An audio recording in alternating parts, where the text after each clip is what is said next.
সুপ্রভাত। কেমন আছেন গো বন্ধুরা? আশা করি ভালো আছেন, সুস্থ আছেন। আমিও ভালো আছি, মন দিয়ে ভালো আছি।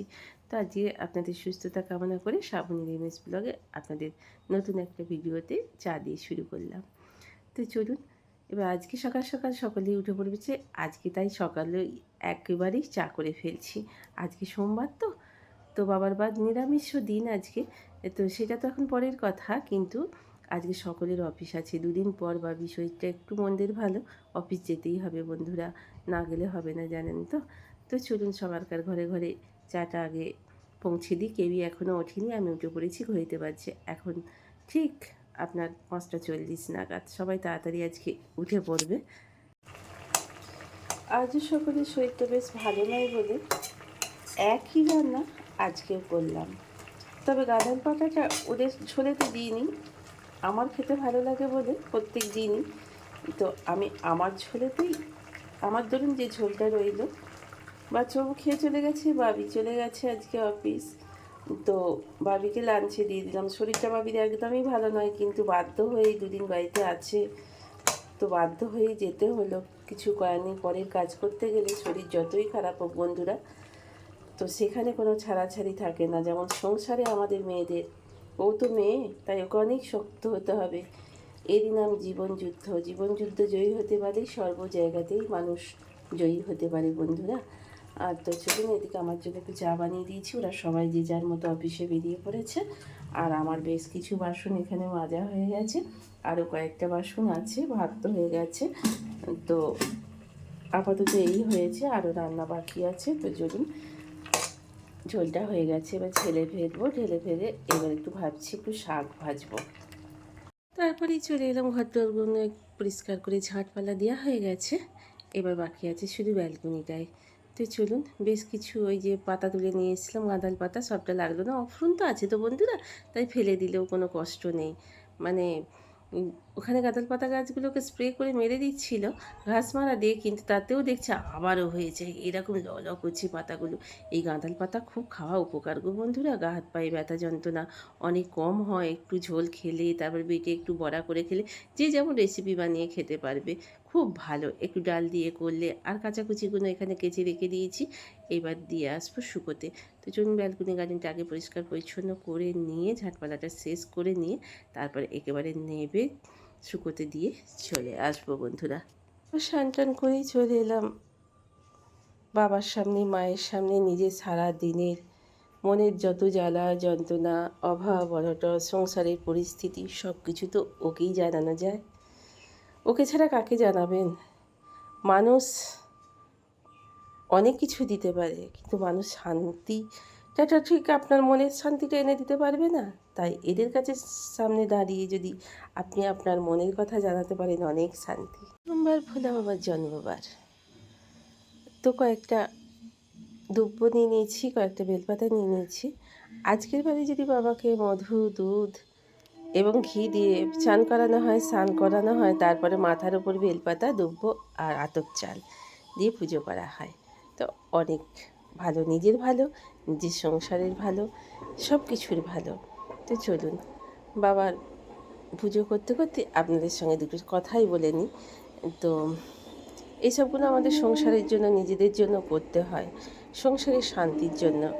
তো চারিদিকে তো শুরু হয়ে গেছে যুদ্ধ। আমাদের সংসারে যেমন যুদ্ধ করে আমাদের মেয়েদের নিজেদের হক আদায় করে নিতে হয়, তেমনি আমাদের দেশেও শুরু হয়ে গেছে নিজেদের অধিকার নিজেদের আদায় করে নেওয়ার যুদ্ধ। তো চারিদিকে যুদ্ধের সাজ সাজ, জীবন যুদ্ধ, আবার চারিদিকে পরিবেশটাই এখন শুধু যুদ্ধ আর যুদ্ধ। আমাদের মেয়েদেরও তেমনি চারিদিকে জীবনযুদ্ধ করেই চলতে হয়। জীবনযুদ্ধে টিকে থাকার নামই হচ্ছে জয়। জীবনযুদ্ধের টিকে থাকার নামই হচ্ছে জীবন। আমাদের মেয়েদের এইভাবেই লড়াই করে সারা জীবনের সব কিছু প্রতিবন্ধকতা কাটিয়ে আমাদের যুদ্ধ করে যেতে হয়। করে চলে গিয়েছিলাম একটু মাঠে, একটু সজনের শাক আর একটু রুটি পুনকো বাড়িতে এখন চারিদিকেই তো হয়ে থাকে গো বন্ধুরা। আজও খাবো, আবার কালও দুটো দেখবো যদি সময় পাই তো। তো চলুন, সজনের শাক বেছে ধুয়ে এখানে একটু সর্ষে, কালো জিরে আর লঙ্কা এইসব ফোড়ন দিয়ে দিয়েছি। আর যেহেতু নিরামিষ, তো ভালো করে সিদ্ধ করতে দিয়ে দিয়েছিলাম জানেন। সিদ্ধ করে নিলাম, যেহেতু সজনে পাতা দিয়ে আছে। আর সেই সঙ্গে 5 বিচুলির শাক, এই সময় বর্ষার তো চারিদিকে পোকামাকড় থাকে, একটু যদি ভাপিয়ে ফেলে দেন তো খুবই ভালো হয়। নুন দিয়ে ভাপিয়ে ফেলে দিলে শাকটা অনেক পোকামাকড়ের হাত থেকে রক্ষা পাওয়া যায়। তো চলুন, আজ যেহেতু রসুন ফোড়ন দেবো না, নিরামিষ, একটু চিনি দিয়ে দিলাম একবারে, নুন দিয়ে যেহেতু সিদ্ধ করে নিয়েছি আর নুন দিতে হলো না। এই সময় এই শাকটা কী হয় বলুন তো বন্ধুরা, হয়তো বাজার একটু বাড়ন্ত আছে, একটা তরকারি হয়েছে, এইভাবে পাঁচমিশালি শাক বাড়ির আনাচে কানাচে কতই না হয়ে থাকে, যেমন ডিমের শাক, এমন কিছু একটা ভাতের প্রথমে পদ একটা বেড়ে যায়, কি বলুন বন্ধুরা। তো চলুন, একটা পদ আমি এইভাবে বাড়ি থেকেই আশেপাশ থেকে তুলে একটা পদ আজকে ভাতের জন্য বাড়িয়ে ফেললাম। এইটা হচ্ছে বাবির দেওয়া মাদার ড্রেস গিফট। বাবি জন্মদিনে যেসব টাকা পয়সাগুলো পেয়েছিল সেই দিয়ে আমার জন্য গিফটটা কিনে নিয়ে এসেছি, নিজের জন্যও কিনেছে। তো বন্ধুরা, ও অনেক আশা নিয়ে এসেছিলো মাদার ডে কেক দেবে বলে, কিন্তু এতটাই শরীর খারাপ নিয়ে বাড়িতে ঢুকলো বমি করতে করতে, তো ওটা আমাকে হাতে মাদার ডে দিতে পারলো না। আর আপনাদের সঙ্গেও আমি দেখাতে পারলাম না আনন্দটা তখন ওর দিকে। তো দেখুন, ওই ব্লাউজটার সঙ্গে এই কলমকারি প্রিন্টের শাড়িটা এনে দিয়েছে। কেমন হয়েছে অবশ্যই কমেন্টে বলবেন। আর মিঠু, তোমার ভিডিও খুব সুন্দর, কালকেও দেখলাম, খুব ভালো লাগলো। তুমি লিখেছো আমার মেয়ে যেন তাড়াতাড়ি সুস্থ হয়ে যায়। হ্যাঁ, আমার মেয়ে মন্দির ভালো, কাল থেকে আবারও অফিস যাচ্ছে, অফিস যেতে হবে। আর আফরিনা, তোমাকে বলি, তুমিও ঠিক আমার মতোই রাত্রি জাগো দেখলাম। তো আমিও আমার সন্তানের জন্য রাত্রি 12টা পর্যন্ত জাগি, আর তুমিও দেখলাম তোমার সন্তান জেগে রয়েছে। আসলে কি বলো তো, বাচ্চারা তো বোঝে না, ওদের তো টাইম জ্ঞান নেই না, যে রাত্রি 12টা বেজে গেলে আমাকে ঘুমিয়ে পড়তে হবে, তো সেটা অতটা বুঝতে পারে না, তাই না? তো আমাদেরই বুঝে ওদের শোয়ানো ঠিক মতো টাইমে দরকার হয়ে পড়ে। তো যাই হোক, তোমার ভিডিও দেখে খুব ভালো লাগলো আফরিনা। আর অনেক কাচাকুচি, 2 বালতি কাচাকুচি নিয়ে সিঁড়ি দিয়ে ওপরে উঠে গিয়ে ইয়ে করলে, আর আলু ভাতে মাখাটাও খুব ভালো লাগলো। তুমিও চলো, এগিয়ে চলো, আমরা সকলে মিলে এগিয়ে যাই। এতক্ষণ পর্যন্ত যেসব বন্ধুরা আমার সাথে আছেন, পাশে আছেন, আপনাদের অসংখ্য অসংখ্য ধন্যবাদ। যেসব বন্ধুরা আমার ভিডিও নতুন দেখছেন, অনেক অনেক অনুরোধ রইল, অনেক অনেক রিকোয়েস্ট রইল, একটা সাবস্ক্রাইব করে আমাকে যদি এগিয়ে যেতে একটু সাহায্য করেন, তাহলে আমি অনেক উপকৃত হব। আমিও আপনাদের পাশে আছি, আপনারাও আমার পাশে থাকুন। এখন আমি খাচ্ছি সবেদা, এখন ঘড়িতে বাজছে বিকেল 4টে। তো আমি আবার সবেদার খোসাগুলোও খেয়ে নিই, সবেদা খেতে এতটাই পছন্দ হয়। আপনারা কি আমার মতো এরম ধরনের কেউ খান? সকালবেলা ছেলেটাকে একটু আলু সিদ্ধ করে ভাত দিয়েছিলাম, ও শুধু আলু ভাতে আর নুন জল আর লেবু দিয়ে ভাত খেয়েছিল।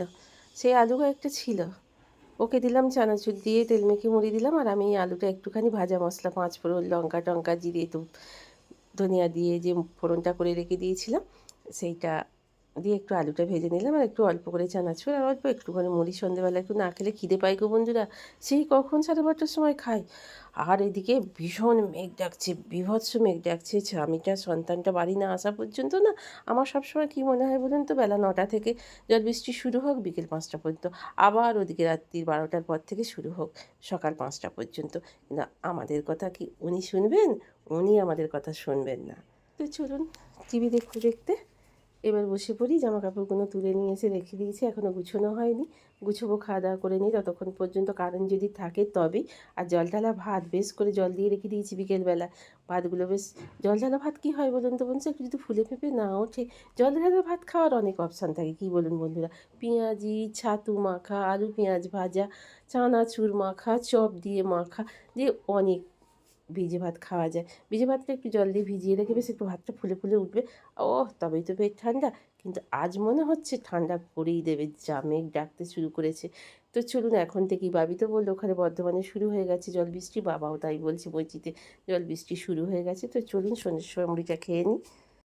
ওই দেখুন বন্ধুরা, কীরকম বিদ্যুৎ চমকাচ্ছে দেখুন, আর কি ভীষণ ঝড় শুরু হয়ে গেল, হাওয়া দিতেই শুরু করে দিয়েছে।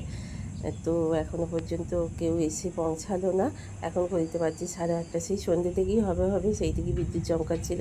এরকম বিদ্যুতের আলোর ঝলকানি দেখেছেন? বাপরে বাপ, দেখতেই যেন ভয় করে। আর ফোনে ছবি তুলতেও খুবই একটা ভয় লাগে, কিন্তু না দেখালেও তো আপনারা বুঝতে পারবেন না। অবশ্যই জলটা সব জায়গাতেই হচ্ছে শুনছি। বললাম আজকে নিরামিষ তো, তাই জন্য কী করলাম বলুন তো, একটু কালো জিরে আর জিরে ফোড়ন দিয়ে একটু খালি আলু ভেজে রেখে দিয়েছি, জল ঢেলে ভাত রেখে দিয়েছি, কিন্তু মনে হচ্ছে না জল ঢালা ভাত খাওয়া যাবে। আমি আর বাচ্চু অবশ্যই খাবো, বাবিকে একটু ভাতগুলো গরম করে দেব। ওই দেখুন কীরকম ঝড় বৃষ্টি, দেখুন আবারও দেখাচ্ছি আপনাদের, শুরু হয়ে গেছে ব্যাপক ঝড় আর ব্যাপক বৃষ্টি, চারিদিকে ঘরে পর্যন্ত জানলা দিয়ে ছাদ চলে আসছে, জানলাতে কাপড় চোপড়।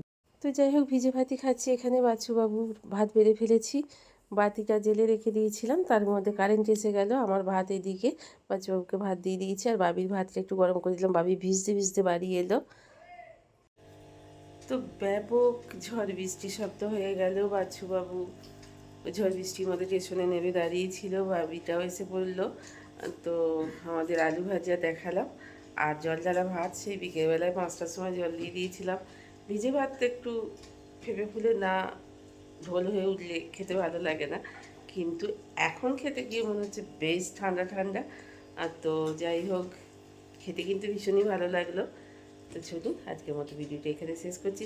সর্বদা খুব খুব খুব ভালো থাকবেন, সুস্থ থাকবেন, অল টাইম হাসি খুশি থাকবেন। তো আজকের মতো শেষ করলাম। Good night.